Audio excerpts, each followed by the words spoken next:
encore des petits trucs sur la loi de l'attraction. J'aurais peut-être dû faire un titre similaire avec des épisodes.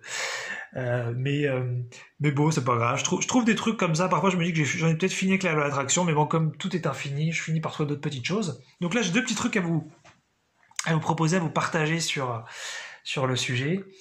Euh, et, euh, et voilà, donc c'est des petites remises en question, des petits paradoxes comme d'habitude, euh, que je trouve toujours marrant. Alors on y va, c'est parti. Donc la première petite idée, c'est en fait l'histoire du lâcher prise.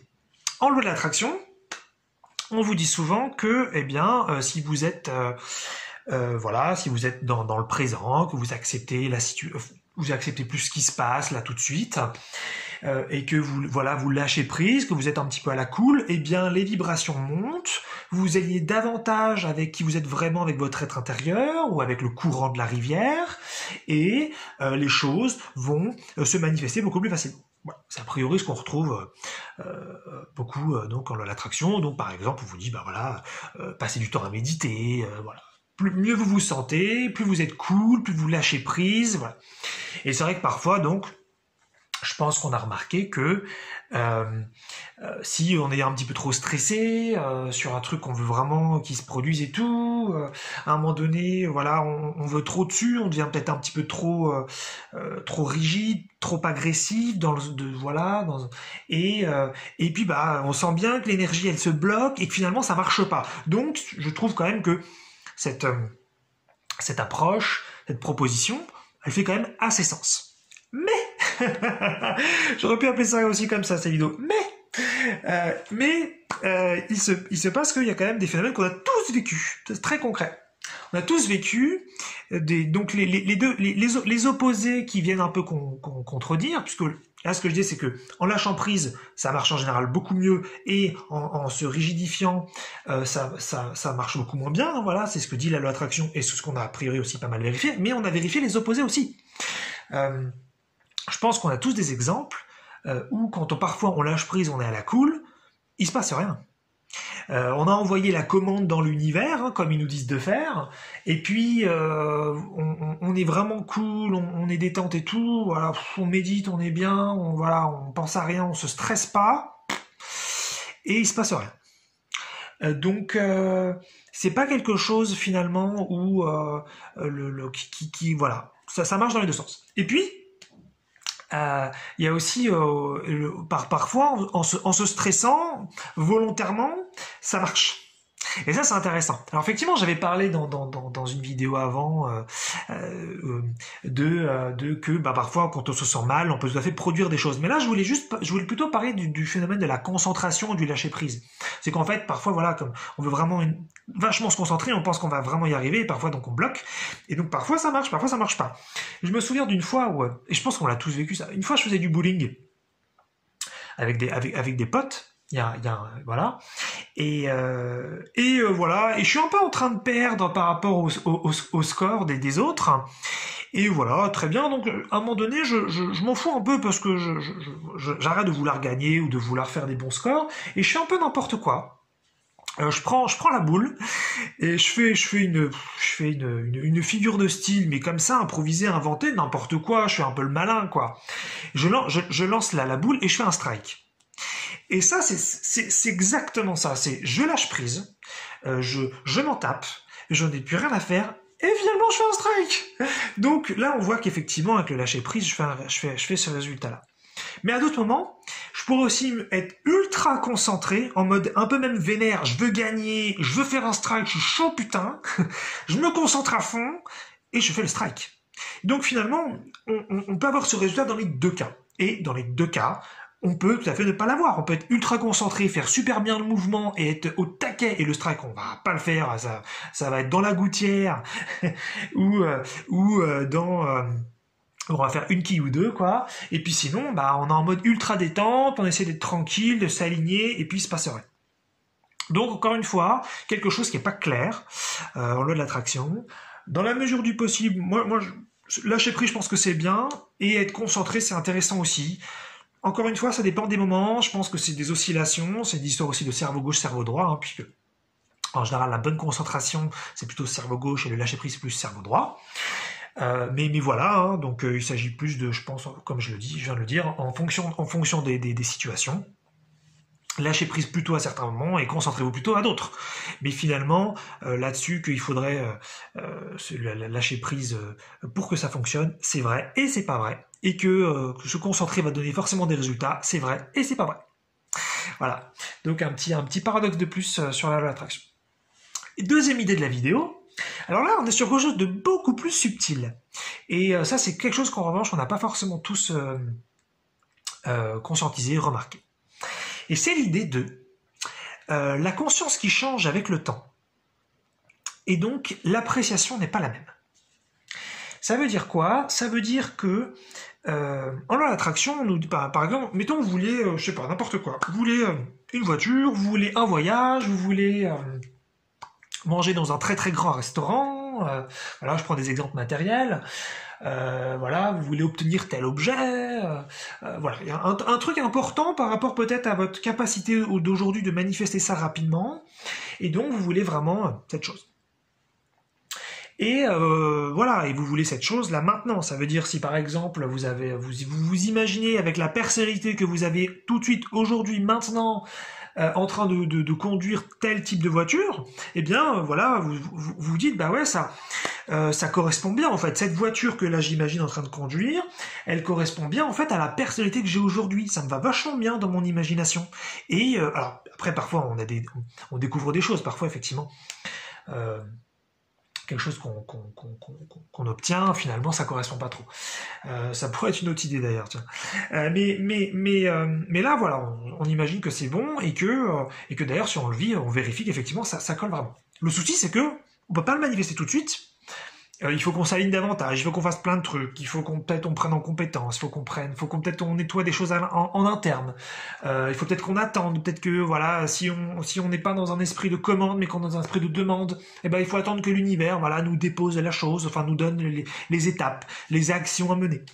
Et parfois, des choses se manifestent très longtemps après, et elles se manifestent donc parfois des années après. Et si on prend donc cet exemple de voiture, où j'imagine avec la personnalité que j'ai maintenant, que cette voiture, elle est bonne pour moi, eh bien le souci, c'est que, mettons que cette voiture se manifeste 3 ans après, eh bien il est tout à fait possible, probable, ça dépend des gens, que la personnalité que vous ayez, elle sera différente 3 ans après. Ce qui fait que ça avait du sens de manifester la voiture 3 ans plus tôt, et ça n'en a plus, ou quasiment plus, ou beaucoup moins, de la manifester maintenant. Et ça, c'est un phénomène très bizarre, qui n'est pas forcément expliqué aussi en loi de l'attraction, c'est que vous voulez des choses, mais avec qui vous êtes maintenant, et pas avec qui vous serez plus tard. Ça, c'est un truc auquel on ne pense pas forcément. Alors peut-être que quand on arrive à un certain stade dans la vie d'un humain, effectivement, on arrive peut-être à une personnalité relativement fixe, et à ce moment-là, manifester des choses en plusieurs années, c'est pas un problème parce qu'on sera à peu près la même personne. Bon, mais ça, je pense que si c'est le cas, c'est peut-être un truc qui arrive vers peut-être 40, 50 ans, 60 ans peut-être. Peut-être que je me trompe. Là, je suis un petit peu plus sur des œufs quand je dis ça, je ne sais pas trop. Mais je pense que quand on a une dizaine d'années, une vingtaine d'années ou une trentaine d'années, voilà, je pense que les choses peuvent encore évoluer. On ne sait pas forcément trop encore comment on fonctionne vraiment ou ce qu'on aime vraiment. Et donc là, ça joue vachement. Et ce qui fait que c'est pas quelque chose finalement qui a du sens. C'est pas quelque chose qui a du sens du tout pour la manifestation, parce que quand je veux un truc, je le veux maintenant. Si par exemple je veux manger dans un grand restaurant, ça me ferait vachement plaisir. Il y a un grand restaurant où ça coûte peut-être des centaines d'euros pour faire un repas. Et voilà, c'est pas quelque chose avec peut-être ma capacité financière de maintenant. Ce n'est pas quelque chose que je peux faire là tout de suite, mais par rapport à ma façon de voir les choses, par rapport à ce qui me plaît. Vraiment, si ça me touche et j'aime la nourriture, j'aime la gastronomie et je me vois vraiment être dans un grand restaurant et ouais, c'est super, ça fait sens, ça m'excite quand j'y pense, je suis chaud, je suis déjà allé peut-être sur le site et déjà vu ce que j'allais potentiellement manger si le menu change pas. Voilà, donc c'est cool tout ça. Mais peut-être que voilà, il me faut vachement de temps, il me faut des années pour arriver peut-être à une capacité financière et me permettre de faire ça. Ou alors j'économise un truc vraiment précis sur un temps assez court et je fais ça one shot éventuellement. Mais on pourrait imaginer qu'à ce moment-là, mettons qu'il y ait 5 grands restaurants comme ça que je vais faire. Je peux peut-être m'en faire un ou deux sur une année avec la capacité financière de maintenant, admettons. Et puis il va me falloir beaucoup d'années peut-être pour tous les faire, admettons. Eh bien c'est pareil, c'est-à-dire que finalement c'est avec mon envie, mon plaisir de tout de suite que j'imagine faire ces expériences de gastronomie, et non pas avec qui je serai. Et c'est ça en fin de compte, c'est que les désirs que l'on a, on les a avec la personnalité de maintenant. C'est pour ça que c'est quelque chose d'assez bizarre en loi de l'attraction de prendre du temps pour manifester les choses alors que la personnalité elle change.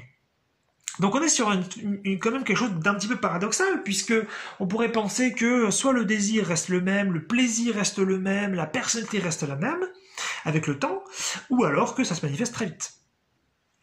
Et non, c'est quelque chose donc que vous avez peut-être remarqué, peut-être pas, mais c'est vrai que c'est quelque chose d'un petit peu d'un petit peu particulier. Et un autre exemple me vient par rapport à ça, c'est l'idée un petit peu de devenir riche, par exemple. Si vous n'êtes pas riche, et que ça vous intéresse d'être riche, après, riche ça veut rien dire, parce que chacun va déterminer le montant d'argent qui correspond à riche, ou peut-être que c'est pas un montant d'argent, ça peut être un grand objet, une grande maison, une grosse voiture, un gros bateau, peu importe. Mais admettons qu'on prenne, voilà, mettons qu'on dise, bah tiens, là, je gagne 2000 euros par mois et je voudrais obtenir 1 million d'euros. Et là, je me considérerais avec mes critères riches, par exemple. Et ben, c'est un petit peu la même chose. C'est-à-dire que finalement, là, avec la personnalité que j'ai maintenant, que je m'imagine avec 1 million d'euros, et que je m'imagine faire plein de trucs avec 1 million d'euros, et c'est pareil, quand j'aurai ce million d'euros, si je l'obtiens et que je fais les choses pour, eh bien, ce serait pas la même personne. Mais surtout, en fait, ce que j'ai remarqué d'important, je dirais sur ça, sur l'exemple de l'argent, mais ça marche sans doute pour plein d'autres trucs, c'est que si je n'ai pas 1 million d'euros là tout de suite, c'est qu'on peut imaginer tout simplement je n'ai pas les compétences, je n'ai pas suffisamment d'expérience sur l'argent, les finances, la richesse, la compréhension peut-être de l'économie, pour être dans cette situation-là. Donc je vais devoir développer potentiellement pas mal de compétences, pas mal d'expérience pour atteindre ce niveau. Peut-être qu'il va me falloir, en fonction de mon niveau, peut-être qu'il va me falloir 1 an, peut-être qu'il va me falloir 10 ans, peu importe. Et moi je me rends compte que et là c'est très très très honnête de dire ça, et là c'est peut-être un truc, peut-être une réflexion que vous pouvez avoir avec vous-même, c'est que moi quand par exemple j'ai imaginé dans le passé vouloir être riche, quelque chose qui m'intéresse plus tellement aujourd'hui pour plein de raisons, mais peu importe, quand j'imaginais ça, je voulais vraiment ça avec qui j'étais, je voulais pas ça avec toutes les compétences, je voulais pas ça, j'avais pas envie de devenir quelqu'un finalement, ça me faisait pas forcément plaisir d'avoir plein de compétences pour savoir être riche, pour savoir être un super entrepreneur, pour savoir voilà comment l'économie fonctionne, comment un pays fonctionne, comment la mondialisation, si on est intéressé par ça, ça fonctionne. C'était pas ce que je voulais. Il y a des gens pour qui c'est. Il y a des gens que ça passionne et c'est cool. Mais ça change une personne, ça. Ça change une personne. Quand vous devenez ce millionnaire, vous avez passé plein d'étapes, vous êtes complètement quelqu'un d'autre. Et c'est ça que j'avais pressenti aussi, qui vraiment me mettait mal à l'aise. C'est que moi j'ai pas envie de forcément devenir cette personne-là, une personne très bien, mais ces compétences-là, cette expérience-là, ces responsabilités-là, ça m'intéresse pas personnellement. Moi j'ai juste envie finalement d'être millionnaire, donc pour garder l'exemple jusqu'au bout, avec qui je suis aujourd'hui. C'est ça qui me fait plaisir, c'est ça que j'ai envie d'expérimenter. Et je n'ai pas envie finalement de changer de personnalité pour obtenir ça. Donc c'est quelque chose d'un petit peu étrange parce que on dit souvent, voilà, oui, les gens ils veulent que ils veulent que les choses changent, mais ils ne veulent pas changer. Donc on dit ça souvent pour critiquer les personnes qui veulent manifester des choses et qui veulent pas se changer. Elles veulent seulement changer l'environnement. Et pourquoi pas? Pourquoi est-ce qu'on n'aurait pas le droit de faire les expériences qu'on veut en gardant la personnalité qu'on veut? Ensuite on en changera. De toute façon, le moment venu, notre personnalité, on en aura un peu ras-le-bol sur certains points et on changera des trucs. Évidemment, et les choses elles bougent parce que ça nous fait plaisir d'essayer autre chose. Mais pourquoi est-ce qu'on devrait finalement se priver de priver la personnalité qu'on a maintenant du désir et du plaisir que l'on pourrait avoir? Ça pourrait être, donc voilà, si on continue, si je termine avec l'exemple de l'entrepreneuriat et de devenir riche et de devenir donc millionnaire. Les deux pourraient être très intéressants, faire une expérience d'être riche en ayant très peu de connaissances finalement sur l'argent et en ayant une expérience donc d'être riche en ayant donc plein de connaissances sur l'argent. Et pourquoi je devrais forcément choisir entre l'un ou l'autre? Ça, c'est quelque chose aussi donc qui est pas forcément dit en loi de l'attraction, c'est que on nous demande finalement de changer notre personnalité parfois. On nous demande de changer donc notre rapport à l'appréciation, notre rapport à la conscience, notre rapport au plaisir, notre rapport à la joie, pour obtenir des choses. Mais moi, je veux pas changer ma personnalité forcément pour obtenir des choses. J'ai envie de rester comme je suis avec le désir que j'ai. Voilà.